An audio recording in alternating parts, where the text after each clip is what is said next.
우리가 가진 성경 구약의 역사 속에는 끊임없는 인간의 죄 문제가 담겨 있습니다. 하나님께서는 때마다 선지자들을 통해 하나님의 뜻을 전해주셨고, 돌이키고 회복시키기 위해 사랑과 자비를 베풀어 주셨지요. 하지만 아담의 범죄 이후 들어온 인간의 죄 문제는 멈출 줄 모르고 계속되었습니다. 구약, 옛 언약은 그러기에 인간의 근본적인 죄 문제를 해결해 주실 새 언약, 구원자 예수 그리스도가 필요하다는 것을 우리에게 나타내 보여주십니다. 그런데요, 구약 성경의 가장 마지막 구절, 심판의 날이 오기 전에 자녀들의 마음을 하나님께로 돌이키게 할 선지자를 보내주신다 하신 이 말라기의 말씀을 끝으로 어쩐지 하나님께서는 이스라엘을 향해 아무런 말씀을 하지 않으세요. 무려 400년의 긴 시간 동안 말이지요. 그러다가 드디어 하나님께서 그 400년의 오랜 침묵을 깨시고 누군가를 통해 하나님의 뜻을 전해 오시는데요. 오늘은 여러분들과 함께 바로 그 이야기를 나누어 보려고 해요. 그는 바로 사가랴와 엘리사벳의 아들 요한입니다. 어느덧 30세의 청년이 된 요한은 스스로 황량한 광야로 향했고, 그 빈들에서 낙타 털옷을 입고 메뚜기와 석청을 먹고 지내며 오직 하나님 한 분께 집중하였어요. 그러던 어느 날 요한에게 하나님의 말씀이 임합니다. 자신을 통해 이루시고자 하는 하나님의 계획을 분명히 깨달은 요한은 그 사명에 오롯이 순종하게 되지요. 어떤 사명이냐고요? 한번 들어볼까요? 회개하시오. 하나님의 나라가 가까이 왔소. 곧 우리의 구원자가 오실 것이요. 주님이 오실 그 길을 준비해야 하오. 주님께서 오실 길을 곧게 해야 하오.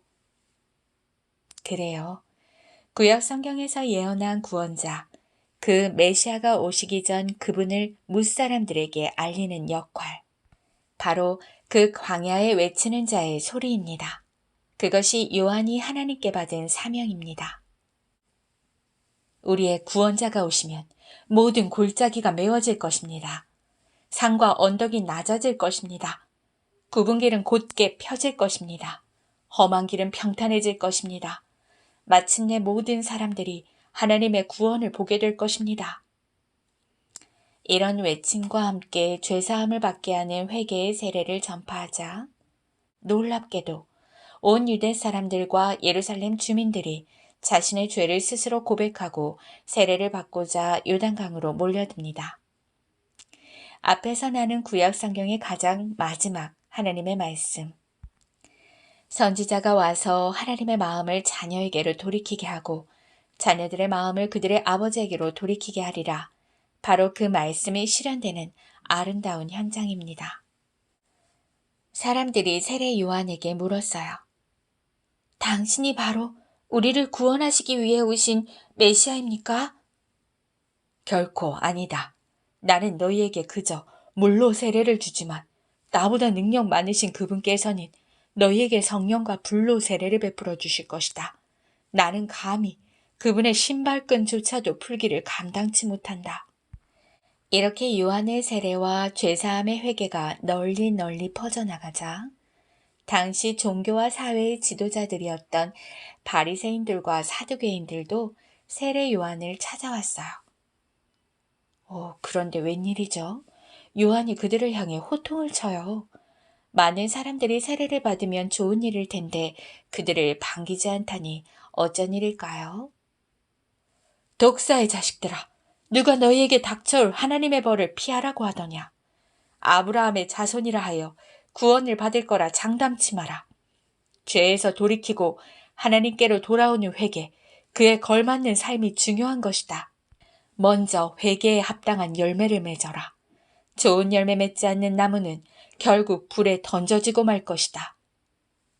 그렇군요. 우리들도 모두 마음에 꼭 새겨야 할 말씀이네요. 늘 자신들은 우월하다고 생각했을 그들이기에 무척 당황했을 거예요. 그 모습을 보고 무리들이 요한에게 물었지요. 그럼 우리가 무엇을 하리이까? 옷 2벌 있는 자는 옷 없는 자에게 나눠주시오. 먹을 것이 있는 자도 마찬가지로 나누어야 하오. 세리들도 물었어요. 그럼 우리는 무엇을 하면 되겠소? 정해진 세금 외에는 받지 마시오. 군인들도 물었어요. 그럼 우리는 어떻게 해야 하오? 아무에게도 협박하여 강제로 빼앗거나 거짓 고발하지 마시오. 요한의 담대한 회개의 메시지는 계속되었지요. 그 즈음 예수님께서도 요단강을 찾아오셨어요. 요한은 예수님을 알아보고 사람들을 향해 말했지요.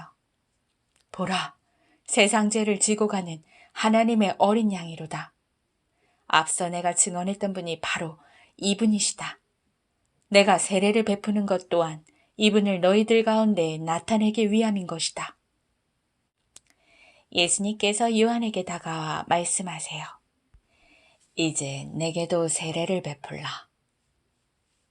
제가 당신께 세례를 받아야 할진데 어찌 제게 세례를 베풀라고 하십니까? 지금은 그렇게 하는 것이 옳다. 우리가 이와 같이 하여 모든 의를 이루어내자. 요한은 예수님의 말씀에 순종하였어요. 도대체 이 땅에서 이루시고자 하는 그 의가 무엇이기에 죄 없으신 예수님께서 세례까지 받으시는 것일까요? 그 크고 높고 깊은 뜻, 그 하나님의 의에 관하여 앞으로 계속 함께 배워나가게 될 거예요. 그 자리에서 요한은 예수님께 물로 세례를 베풀었습니다. 예수님께서 세례를 받으시고 물에서 올라오시는 바로 그 순간이에요. 하늘이 열리더니 예수님의 머리 위로 하나님의 성령이 비둘기같이 내려오는 게 아니겠어요? 그리곤 하늘로부터 소리가 들렸어요. 너는 내 사랑하는 아들이라.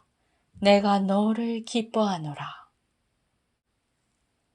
그날의 요단강에서 세례를 받고 성령으로 충만해지신 예수님은 성령의 이끌림을 받으며 광야로 향하셨어요. 예수님께서는 그곳 광야에서 40일 동안이나 금식하며 기도하셨지요. 오직 하나님의 뜻에 집중하시기 위함이에요. 예수님의 나이 30세, 이 땅 가운데 하나님의 뜻을 이루어드리는 공생애를 하나님의 말씀이 임하는 광야에서 그렇게 하나님과의 깊은 교제, 기도로 준비하시는 겁니다. 40일 동안이나 음식을 드시지 않으셨으니 얼마나 허기지셨을까요? 바로 그때 간교한 마귀가 예수님 곁으로 다가와 말했어요. 당신이 하나님의 아들일진데 왜 그러고 있어? 이 돌들에게 당장 명령하여 떡이 되게 하면 되지 않소. 당장 허기진 배부터 채우는 게 좋지 않겠소. 사탄아 물러가라. 성경에 기록되었으되 사람이 떡으로만 살 것이 아니요 하나님의 입으로부터 나오는 모든 말씀으로 살 것이라 하였다. 40일이나 굶었으니 유혹에 넘어갈 줄 알았는데 음식 시험으로는 안 되겠군. 하며 이번에는 순식간에 예수님을 높은 산으로 이끌고 갔어요. 자자자자, 이 세상 모든 나라들의 저 영광스러운 모습을 보시오. 이것은 다 내 것인데 만일 당신이 내게 엎드려 절을 한다면 당신께 이 모든 영광을 넘겨주겠소. 사탄아 물러거라. 말씀에 기록되었으되 주 너의 하나님께 경배하고 오직 그를 섬기라 하였느니라. 저 큰 영광을 보여주었음에도 이번에도 넘어오질 않는군. 하더니 어느새 예루살렘 성전 꼭대기로 예수님을 이끌고 가는 것이 아니겠어요? 당신이 하나님의 아들이라면 이 성전에서 뛰어내려 보시오. 예수 당신이 좋아하는 그 말씀에 하나님의 천사들에게 명령하여 네 발이 돌에 부딪히지 않게 지키실 것이라 기록되어 있지 않소. 저 많은 사람들이 보는 앞에서 그 모습을 보여준다면 자연히 사람들이 당신을 왕으로 모실 것이요. 마귀야 물러가거라. 주 너의 하나님을 시험하지 말라 하였다. 3번의 유혹에도 넘어오지 않자 마귀는 얼마 동안 예수님을 떠나갔습니다.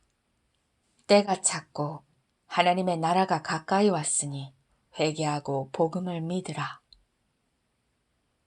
광야에서의 모든 시험을 오직 말씀으로 이기신 예수님은 이날 이후 하나님의 나라가 가까이 왔음을 전파하시며 가르치시고 고치시는 이 땅에서의 사역을 본격적으로 시작하십니다.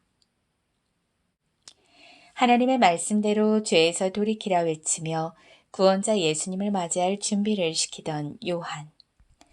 그리고 성자 하나님이시면서도 세상을 죄에서 구원하시기 위해 인간의 몸을 입기까지 낮아지시고 모든 시험을 말씀으로 이겨주신 예수님.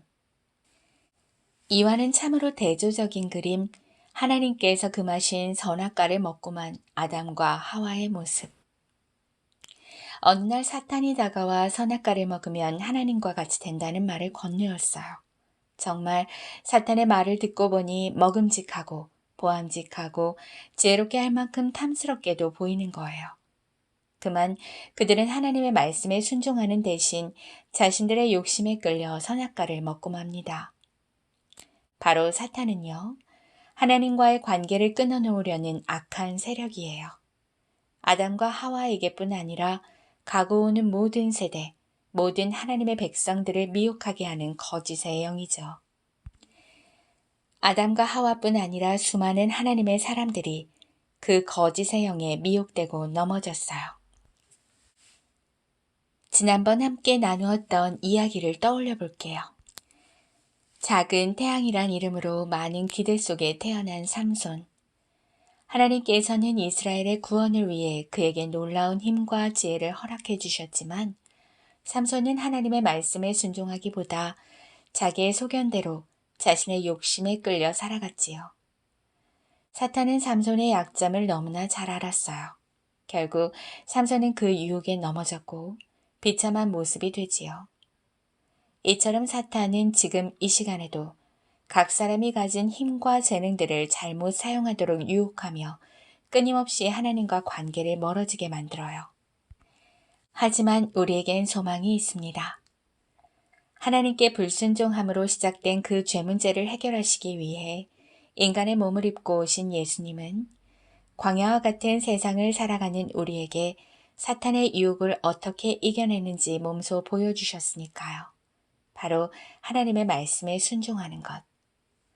무시무시해 보이는 사탄이었지만 예수님이 하나님의 말씀으로 대응할 때 사탄이 전혀 그 악의 영향을 끼치지 못하던 것을 기억해 주세요.